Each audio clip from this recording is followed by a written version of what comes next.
Jubilee Hills ఎన్నికలైతే final ఫలితం తేలిపోయింది.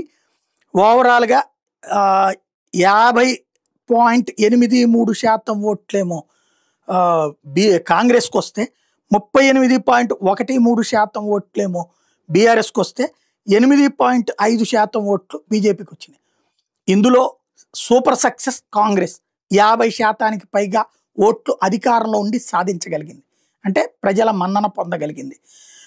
టోటల్‌గా చూసుకుంటే ఓట్ల పరంగా అద్భుతమైనటువంటి విజయమే అని చెప్పాలి.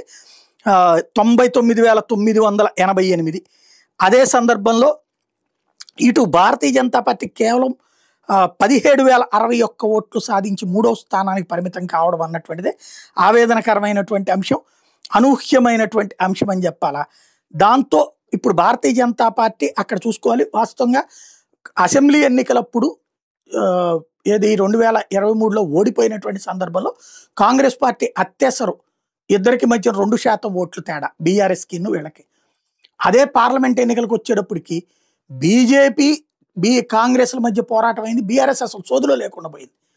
అలాంటి స్టేజీ నుంచి బీఆర్ఎస్ పుంజుకుని సెకండ్ ప్లేస్కి వచ్చి కూర్చుంది.